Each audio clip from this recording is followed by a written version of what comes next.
ನಮಸ್ಕಾರ. ನೀವು ಎಷ್ಟೋ ಜನ ಹೇಳೋದನ್ನ ಕೇಳಿದ್ದೀರಾ. ನನ್ನ ಹತ್ರನೂ ಎಷ್ಟೋ ಜನ ಬಂದು ಹೇಳ್ತಾರೆ, ಮೇಡಮ್ ನನಗೆ ನನ್ನ ಲೈಫಲ್ಲಿ ನನ್ನನ್ನು ಯಾರೂ ಪ್ರೀತಿಸೋರೇ ಇಲ್ಲ, ನನಗಾಗಿ ಯಾರೂ ಏನು ಮಾಡೋರೇ ಇಲ್ಲ, ನನಗೆ ಮರ್ಯಾದೆ ಕೊಡ್ತಾ ಇಲ್ಲ ಜನ, ಅಥವಾ ಈ ಪ್ರೀತಿ ಅನ್ನೋದೇ ಸುಳ್ಳು ಮೇಡಮ್, ಆ ಥರ ನಿಜವಾಗ್ಲೂ ಪ್ರೀತಿ ಅನ್ನೋದು ಯಾರೂ ಮಾಡಲಿಕ್ಕೆ ಸಾಧ್ಯ ಇಲ್ಲ ಅಂತ. ಆದರೆ ನಾನು ಹೇಳ್ತೀನಿ, ಪ್ರೀತಿ ಅನ್ನೋದು ತುಂಬಾ ಬ್ಯೂಟಿಫುಲ್ ಎನರ್ಜಿ, ಅದು ಎಲ್ಲರಲ್ಲೂ ಇದೆ. ಹೌದು, ಎಷ್ಟೋ ಜನಕ್ಕೆ ಅನ್ಸುತ್ತೆ ಅಲ್ವಾ, ನನ್ನನ್ನು ಯಾರಿದ್ದಾರೆ ಪ್ರೀತಿಸೋರು, ನನಗಾಗಿ ಯಾರಿದ್ದಾರೆ, ಈ ಪ್ರೀತಿ ಅನ್ನೋದೇ ಸುಳ್ಳು ಅಂತ ಹೇಳಿ ನಮ್ಗೆ ಎಷ್ಟೋ ಸತಿ ಫೀಲ್ಡ್ ರಿಲೇಶನ್ಶಿಪ್ ಇರುತ್ತೆ, ಯಾರೋ ನಮಗೆ ಮೋಸ ಮಾಡಿರ್ತಾರೆ, ಅಥವಾ ಒಂದು ಡಿವೋರ್ಸ್ ಆಗಿರುತ್ತೆ. ಹೀಗೆ ಹಲವಾರು ಮತ್ತೊಂದು ಕಾರಣಕ್ಕೆ ನಮಗೆ ಪ್ರೀತಿ ಮೇಲೆ ನಂಬಿಕೆ ಹೋಗ್ಬಿಟ್ಟಿರುತ್ತೆ. ಆದರೆ ನಿಮ್ಗೆ ಅನ್ಸಲ್ವಾ, ಪ್ರತಿಯೊಂದು ಪ್ರೀತಿ ಎಂಬ ಎನರ್ಜಿಯಲ್ಲೇ ಎಲ್ಲವೂ ಇದೆ ಅಂತ.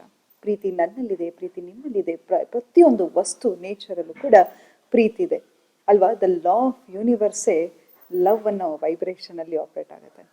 ಆದರೆ ಯಾಕೆ ಈ ಪ್ರೀತಿ, ಯಾಕೆ ನಮಗೆ ಸರಿಯಾದ ಪ್ರೀತಿ ಸಿಗ್ತಾ ಇಲ್ಲ, ಹೇಗೆ ಈ ಪ್ರೀತಿಯನ್ನು ಮ್ಯಾನಿಫೆಸ್ಟ್ ಮಾಡೋದು ಅನ್ನೋದ್ರ ಬಗ್ಗೆ ಇವತ್ತಿನ ಸಂಚಿಕೆಯಲ್ಲಿ ಹೇಳ್ತಾ ಹೋಗ್ತೀನಿ. ಮೊದಲನೇದಾಗಿ, ನಿಮಗೆ ನೀವು ಐ ಲವ್ ಯು ಅಂತ ಹೇಳ್ಕೊಂಡು ಎಷ್ಟು ದಿನ ಆಯಿತು ಅಲ್ವಾ? ಎಷ್ಟೋ ಸುಮಾರು ದಿನಗಳಾಯಿತು ಅಲ್ವಾ? ನಾವು ನಮ್ಮನ್ನು ಹೇಗೆ ನೋಡ್ಕೋತೀವೋ ಅದು ವೈಬ್ರೇಷನ್ ಆಗುತ್ತೆ.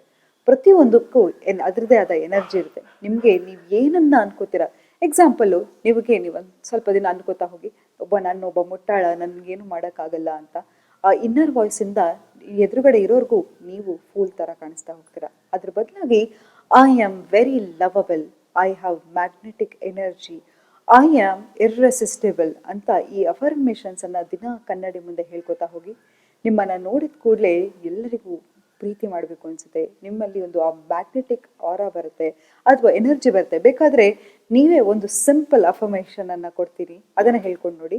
I am more than enough, I am lovable, I have this magnetic energy ಅಂತ. ಇದನ್ನು ನೀವು ಪ್ರತಿದಿನ ಹೇಳ್ಕೊತಾ ಹೋದರೆ ಎದುರುಗಡೆ ಇರೋರ್ಗೂ ನೀವು ತುಂಬಾ ಅಟ್ರಾಕ್ಟಿವ್ ಆಗಿ ಕಾಣಿಸ್ತಾ ಹೋಗ್ತೀರಾ. ಯಾಕಂತ ಹೇಳಿದ್ರೆ ಯದ್ಭಾವಂ ತದ್ಭವತಿ ಅಂತ ಹೇಳ್ತಾರೆ. ನಾವು ಏನನ್ನ ಅನ್ಕೋತೀವೋ ಅದನ್ನು ನಾವು ಆಗ್ತಾ ಹೋಗ್ತೀವಿ.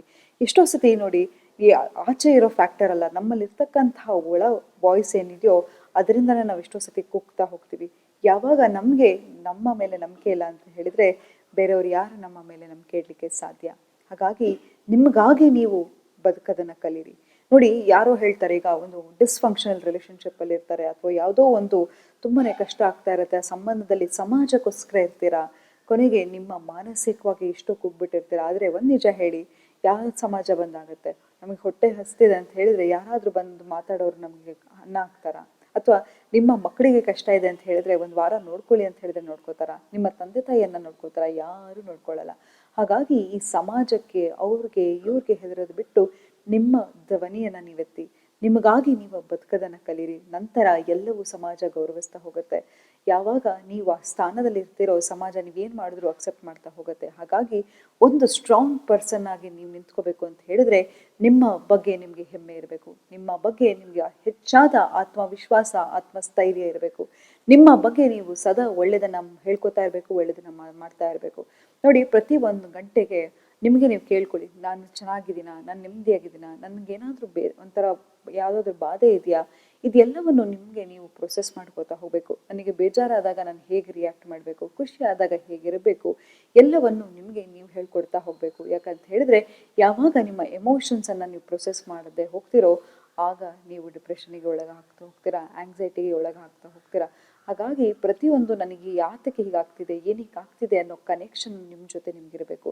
ಯಾವಾಗ ನಿಮ್ಗೆ ಆ ಡಿಸ್ಕನೆಕ್ಷನ್ ಇರುತ್ತೋ ನಿಮ್ಮ ಮೇಲೆ ನಿಮಗೆ ಸಮಾಧಾನ ಇರಲ್ಲ, ಅಸಮಾಧಾನ ಕಾಡ್ತಾ ಇರುತ್ತೆ, ನಿಮ್ಮ ಬಗ್ಗೆ ನಿಮಗೆ ಹೆಮ್ಮೆ ಇರಲ್ಲ. ಸೊ ಹಾಗಾಗಿ ಆ ಕನೆಕ್ಷನನ್ನು ಬೆಳೆಸ್ಕೊತಾ ಹೋಗಿ, ನಿಮ್ಮ ಮೇಲೆ ನಿಮಗೆ ನಂಬಿಕೆ ಇಟ್ಕೊಳ್ಳಿ, ನಿಮ್ಮನ್ನು ನೀವು ಪ್ರೀತಿಸ್ಕೊತಾ ಹೋಗಿ. ನೀವು ಯಾವಾಗ ನಿಮ್ಮ ಲೈಫಲ್ಲಿ ನಿಮ್ಮನ್ನು ನೀವು ಚೆನ್ನಾಗಿ ನೋಡ್ಕೋತೀರ, ಪ್ರೀತಿಸ್ಕೋತೀರ, ನಿಮ್ಮನ್ನು ನೀವು ಸೆಲ್ಫ್ ಲವ್ ಮಾಡಿಕೊಂಡಾಗ ನಿಮಗೆ ಖಂಡಿತವಾಗ್ಲೂ ನಿಷ್ಪಕ್ಷಪಾತವಾಗಿ ಪ್ರೀತಿ ಕೊಡೋ ವ್ಯಕ್ತಿ ಬಂದೇ ಬರ್ತಾನೆ ಅಥವಾ ಬಂದೇ ಬರ್ತಾಳೆ. ಇದಕ್ಕೆ ನಾನು ಗ್ಯಾರಂಟಿ ಅಂತ ಹೇಳ್ತಾ ಇವತ್ತಿನ ಸಂಚಿಕೆಯನ್ನು ನಾನು ಮುಕ್ತಾಯಗೊಳಿಸ್ತಿದ್ದೀನಿ. ಧನ್ಯವಾದಗಳು.